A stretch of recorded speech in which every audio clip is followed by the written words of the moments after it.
धूल भी जिस ज़मी की पारस है, शहर मशहूर वो बनारस है। अविमुक्त क्षेत्र से एक बार फिर आप सभी का स्वागत करते हैं। नज़ीर बनारसी ने यूं ही ये शेर नहीं कहा था। शहर क्यों मशहूर है ये तो हम सभी जानते हैं, लेकिन इस शहर में क्या क्या मशहूर है, आज संस्कृति विमर्श में इसी पर चर्चा करेंगे। और हमसे अपने ज्ञान को साझा करने के लिए हमारे साथ मौजूद हैं जाने माने संस्कृति, पर्यटन और विशेष तौर पर जीआई प्रोडक्ट्स के विशेषज्ञ डॉक्टर रजनीकांत, पद्मश्री से विभूषित हैं और आज हमारे साथ हमारा गौरव बढ़ा रहे हैं। बहुत बहुत स्वागत करते हैं आपका हमारे कार्यक्रम में। धन्यवाद। और जो बनारस की बात आती है तो एक अनूठापन और एक धर्म की बात, जब संस्कृति की बात आती है तो सबसे पहले दिव्य, भव्य और नव्य काशी का ही जहन में शब्द गूंजता है। तो काशी की चर्चा के साथ साथ आज काशी में क्या क्या स्पेशल है, क्या मशहूर है, इस पे चर्चा करेंगे। और इस पे भी चर्चा करने से पहले हम जीआई की चर्चा करना चाहेंगे कि जीआई से क्या आशय है, ये प्रोडक्ट्स क्यों इतने स्पेशल माने जाते हैं। जी, काशी जिसको कि बनारस और वाराणसी भी कहते हैं जी, ये दुनिया का प्राचीनतम जीवित शहर है।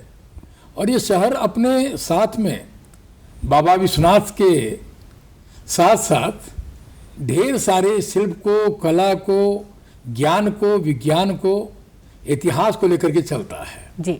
और उसी की कड़ी में जब हम ज्योग्राफिकल इंडिकेशन की बात करते हैं, जो भारत की समृद्ध सांस्कृतिक विरासत है और जिसका केंद्र काशी है, उस काशी के अंदर में बहुत प्राचीन काल से जो वस्त्र यहाँ पे बनते रहे हैं सिल्क के, जिसमें कि पीताम्बरी, नीलांबरी, श्वेतांबरी जिसका जिक्र होता था, बाद में किमखाब के वस्त्र आए और यहाँ पे मलमल के वस्त्र बनते थे, जिसके लिए काशी बहुत मशहूर रहा है, जिसमें जामदानी बड़ी मशहूर रही यहाँ की। और उसके साथ में अब तो ग्यासर, ज्ञानटा, थंका, पेमाचंदी, बादल चंदी जो वस्त्र बौद्ध देशों में बहुत मशहूर है जी। तो भारत और दुनिया के जो भी प्रसिद्ध वस्त्र हैं वो काशी उसका एक मूल केंद्र रहा है। इसके अलावा यहाँ पे कसेरा समुदाय का बना हुआ मेटल का रिपोजी क्राफ्ट है, हाथी के अंदर हाथी सॉफ्ट स्टोन जाली वर्क है, गुलाबी मीनाकारी, लकड़ी के खिलौने, वुड कार्विंग, वॉल हैंगिंग, दरी, कारपेट, हैंड ब्लॉक प्रिंट, जरदोजी, ये सारा खजाना भरा हुआ है। और इस खजाने की चीजों को कानूनी संरक्षण देने के लिए जीआई की प्रक्रिया शुरू हुई थी। पूरी दुनिया को में जब भारत को सोने की चिड़िया कहा गया तो सोने की चिड़िया कोई उड़ने वाली चिड़िया नहीं थी। वो चिड़िया यहाँ के हस्तशिल्प, हथकरघा, खान पान की चीजें, काशी खान पान के लिए मशहूर है। वो चाहे तिरंगी बर्फी हो जिसका कि इतिहास एक आजादी का आंदोलन से रहा है, या लाल पेड़ा है, या ठंडई है, या बनारस का पान है, या बनारसी लंगड़ाम है, या आदमचीनी चावल है और रामनगर का भंटा है। तो ये चीजें भी बड़ी मशहूर रही यहाँ पे। और उसके लिए काशी का जो अपना जो विरासत है जी, और भारत को जो सोने की चिड़िया है, इसको लूटने का प्रयास 2500 वर्ष पहले से भी आक्रांताओं ने शुरू किया था जी, जिसको चाणक्य ने गंगा पार नहीं करने दिया। और बाद में ढेर सारे मनीषियों ने अपनी विरासत को बचाया। जैसे वेद श्रुति है, नष्ट नहीं किया जा सका, उसी तरह शिल्प और कला भी नष्ट नहीं की जा सकी काशी से। यही एक इसकी विशेषता अपनी है। और हमें लगता है कि ज्योग्राफिकल इंडिकेशन जिसको हम जीआई बोलते हैं, ये भारत की आत्मा है जी।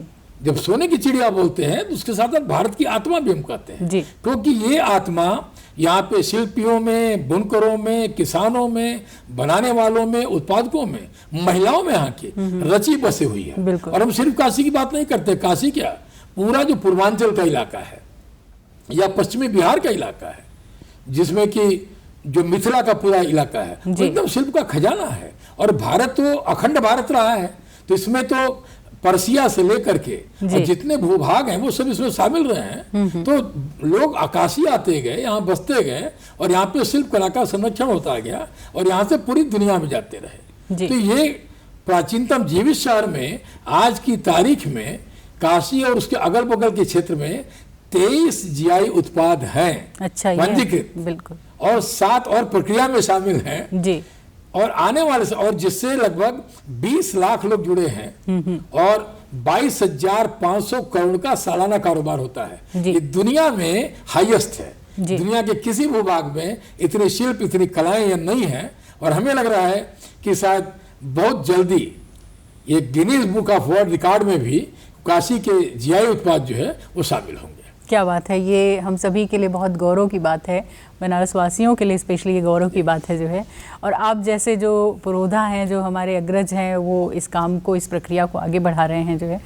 सर, जीआई प्रोडक्ट्स को तो हमने समझ लिया जो है कि कौन कौन से मोटे तौर पे जो है जो बनारस के प्रोडक्ट्स हैं वो जीआई प्रोडक्ट्स में शामिल हैं, लेकिन ये जानना चाहते हैं कि वो जो शामिल हैं प्रोडक्ट्स जो है एक एक करके जो कुछ ऐसे प्रोडक्ट्स हैं जो विश्व में मशहूर हैं और अपनी खासियत से, कोई बनारसी पान, तो क्यों वो जीआई प्रोडक्ट है, ये हम जानना चाहेंगे। जी, बहुत अच्छा प्रश्न है आपका ये जी, कि वो क्यों जीआई है। जी, जीआई का मतलब ज्योग्राफिकल इंडिकेशन। जी, 2003 में भारत की पार्लियामेंट में ये कानून के रूप में पास हुआ। जी, इंटेलेक्चुअल प्रॉपर्टी राइट में, बौद्धिक संपदा अधिकार में, जैसे patent, trademark, copyright, design secret, industrial design, ये सारे रजिस्टर होते हैं और बौद्धिक संपदा मानी जाती है, लेकिन ये सब इंडिविजुअल प्रॉपर्टी है। जी, ज्योग्राफिकल इंडिकेशन जो है, भौगोलिक जो संकेतक है, ये समुदाय की संपत्ति है। जी, बनारस की साड़ी, गुलाबी मीनाकारी, metal repousse craft, Varanasi soft stone जाली वर्क, बनारस लकड़ी के खिलौने, मिर्जापुर पीतल बर्तन, चुनार बलुआ पत्थर, चुनार ग्लेस पॉटरी, मिर्जापुर आदम चीनी चावल, जी, या चंदौली की जरदोजी, ये जो उत्पाद हैं, ये सबसे पहले उसके आगे उस भूभाग का नाम शामिल होता है जी, कि वो उस जगह का है। दूसरा, उसका लगभग 100 से 150 वर्ष पहले का पुराना इतिहास होता है। तो एक भूगोल हो गया, एक इतिहास हो गया, फिर उसकी विशेषताएं क्या क्या है, जी, बनाने में उसकी विशेषता क्या है, जो उत्पाद है उसका डिस्क्रिप्शन क्या है, उसमें कितने तरह की चीजें बनती हैं। जैसे हम एक उदाहरण दें कि बनारस की गुलाबी मीनाकारी, जी, लगभग 17वीं शताब्दी का ये क्राफ्ट है काशी का, और इसको लेके बड़ा शुरू में भ्रम था कि ये किस देश से आया, अलग अलग जगहों से आया। हकीकत ये है कि बनारस में चैती गुलाब की बड़ी पुरानी परंपरा रही है, जी, और काशी में पक्के महाल के अंदर में बड़े बड़े प्राचीन मंदिर हैं। आज भी जाएंगे आप उन प्राचीन मंदिरों में, तो आपको चैती गुलाब के अर्क से निकाल करके पेंटिंग बनाई गई है। अच्छा, जो 70 साल, 100 साल, 150 साल की वो पेंटिंग है, और जिसमें भगवान कृष्ण का एक बड़ा प्रसिद्ध मंदिर है यहाँ पे, और गोपाल जी मंदिर, वो ठठेरी बाजार के उसमें पक्के महल में है, वो अभिभूत करता अपनी शिल्पकला से। तो गुलाब से प्राकृतिक समय में तो पत्तियों से, फूल से, जड़ से वो रंग बनाते थे। आज भी अरुणाचल प्रदेश में जाइए आप, या पूर्वोत्तर के राज्यों में जाइए, आज भी वहाँ पे नेचुरल डाई की जो बात करते हैं वो बनाते हैं। उत्तराखंड में वो नेचुरल डाई को तैयार करते हैं फूल पत्तियों से। तो उसी तरह से, तो उसी के अर्थ से बना करके उन्होंने पेंटिंग का काम शुरू किया था, और बाद में चांदी और सोने के आभूषण के ऊपर में जी, उस गुलाबी रंग को प्रयोग किया, जो चैती गुलाब से निकला हुआ रंग था। जी, और यहाँ की तकनीक इतनी मशहूर रही है कि वो रंग पक्का हो गया उस पर, तो उसको गुलाबी मीनाकारी कहा गया। इसीलिए मीनाकारी नहीं बोलते हैं, गुलाबी मीनाकारी, वो शब्द है बनारस के लिए। और धीरे धीरे करके फिर बाद में तो एनिमल और भी आते गए, उसमें ये पंछियों को हाथी, घोड़ा, मोर, अलग अलग आर्टिफैक्ट बनाते हैं, ज्वेलरी बनाते हैं, उसके झुमके बड़े मशहूर हैं। बहुत ही प्राचीन काल में समृद्ध विरासत है। तो कुंदन की ज्वेलरी के साथ में भी गुलाबी मीना का काम होता है, जिसका काशी का अपना इतिहास है। दूसरा, लकड़ी के खिलौने हैं जी, नवजात शिशु से लेकर के और बड़े लोगों तक खेलने के लिए कुछ ना कुछ यहाँ पे, या पूजा की मूर्तियां जी, काशी में लकड़ी की मूर्तियों को बना करके पेंट करके पूजा करने का भी प्रावधान यहाँ पे रहा है। लकड़ी के मुखौटे, लकड़ी के मास्क, जिसको यहाँ के शिल्पी चेहरा बोलते हैं जी, मास्क बनाते हैं। और रामलीला कुछ समय बाद आने वाली है, तो यहाँ के काशी के बने हुए मास्क का प्रयोग चेहरे का, मुखौटे का बड़े पैमाने पर किया जाएगा उसको। तो ये एक विशेषता यहाँ की रही है। इसी तरह कसेरा समुदाय जो यहाँ का है, जो मंदिरों के ऊपर में जो उभाड़ के काम होता है, जिसको खाल उभाड़ का काम बोलते हैं जी, चांदी सोने की जो प्लेट बनती है, मंदिर के दरवाजे बनते हैं, चौखट बनते हैं, भगवान की मूर्तियां बनती हैं, उनके फेस बनते हैं, उनके मुखौटे बनते हैं, जिसका पूजा होता है। जैसे भगवान काशी विश्वनाथ का जो पंचबदन की मूर्ति है जी, वो चांदी की बनी हुई पंचबदन की मूर्ति, अब वो कसेरा समुदाय के द्वारा बना हुआ, या यहीं के समुदाय के लोगों ने स्वर्ण मंदिर में भी जाकर के काम किया है जी। तो ये, या समण बेलगोला में जैन मंदिर में काम किया है। तो ये मेटल रिपोजी क्राफ्ट हो गया। जरदोजी का भी काम है, यहाँ पे करीब 150-200 साल पुराना है, और पूरी दुनिया के बैज, एम्बलम, मोनोग्राम, जी यहाँ तक कि रोम के पोप का ड्रेस काशी से बन के जाता है। जी ये विरासत है इस शहर की। तो बड़ी अद्भुत कला है यहाँ पे, बड़े अद्भुत शिल्प है यहाँ पे, और आज भी यहाँ के शिल्पी उसको उसी मनोयोग से बचा के रखे हैं। तो इतिहास हो गया, भूगोल हो गया, विशेषता हो गई, उत्पाद हो गया, जी और ह्यूमन स्किल हो गई। जी। बनाने वाले लोग आज भी हैं। जी 16वीं शताब्दी से वो पीढ़ी चली आ रही, 17वीं शताब्दी से पीढ़ी चली आ रही है। तो इन सबको मिला दिया जाता है तो वो उत्पाद होता है जोग्राफिकल इंडिकेशन। बिल्कुल सर। और काशी के लिए तो और विशेषता क्या है कि यहाँ से तो ट्रेड भी पूरी दुनिया में होता है, तो सिर्फ बनता नहीं है यहाँ पे, वो बिकता भी यहाँ से पूरी दुनिया में है, निर्यात भी यहाँ से पूरी दुनिया में होता है। और अब तो माननीय प्रधानमंत्री जी जीआई के सबसे बड़े ब्रांड एम्बेसडर हैं, काशी से सांसद हैं, देश के प्रधानमंत्री हैं। तो पूरी दुनिया में काशी के नहीं, पूरे भारत के जीआई उत्पादों को जी भेंट करते हैं, ट्वीट करके बताते हैं, और इससे कारीगरों का बहुत काम बढ़ा है, ऑर्डर आना शुरू हुआ है, चीजें बढ़ी हैं, तो बहुत बड़ा फायदा हुआ है इसका। जी बिल्कुल।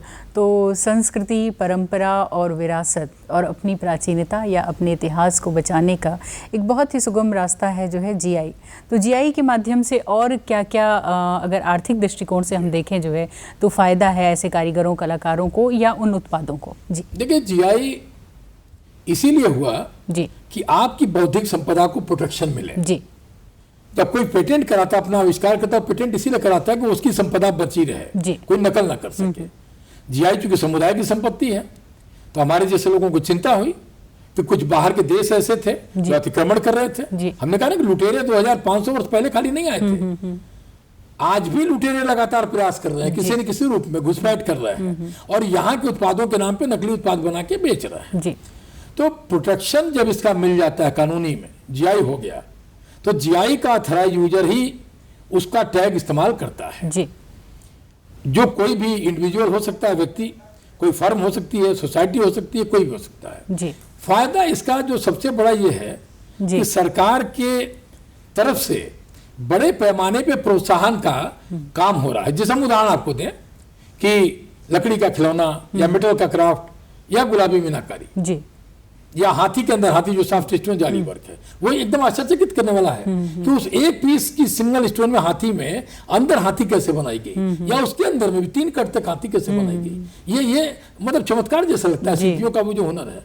अब इसमें धीरे धीरे पुरानी सरकारों की उदासीनता के चलते, जी, हमें कहने में कोई संकोच नहीं है कि आजादी के बाद से शिल्पों पे बहुत ध्यान नहीं दिया गया, जी। और खासतौर से जब बाहरी अतिक्रमण होना शुरू हुआ तब भी सरकारें शांत रही। अब ये कानून बना 2003 में, और उसके बाद से इस पे काम शुरू हुआ, लेकिन गति बड़ी धीमी रही। और 2014 से लेकर अभी तक जितने जीआई उत्पाद हुए हैं, जी, उतने जीआई उत्पाद 2003 से लेकर 2014 के बीच में नहीं हो पाए थे। जी। ये स्पीड है, और सरकार ने जीआई के लिए अलग स्कीम बना दिया। अब सरकार में जो डिपार्टमेंट है, जैसे डीपीआईटी है, ministry of commerce, NABARD, ministry of textile में DC handicraft, DC handloom, MSME, अभी सिड भी प्रयास कर रहा है। अब कुछ कारपोरेट आ रहे हैं, कारपोरेट गिफ्ट को लेकर के जो है कृषि विभाग है, वो एग्रीकल्चर है, हार्टिकल्चर है। अब ये सब अपने अपने उत्पाद को जो जीआई हो गए हैं उसको प्रमोट करने के लिए ट्रेनिंग, प्रशिक्षण, capacity building, tool kit, raw material depot तो दे ही रहे हैं।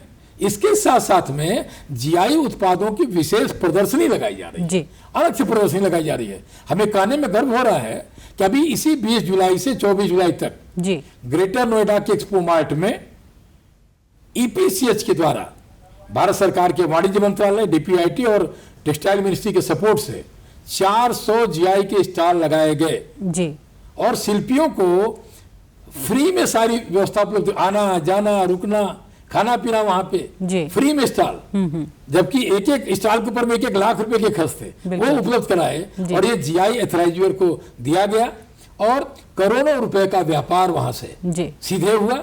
उसके अलावा शिल्पियों को ऑर्डर मिले हैं। तो ये सरकार का अलग अलग तरीका है।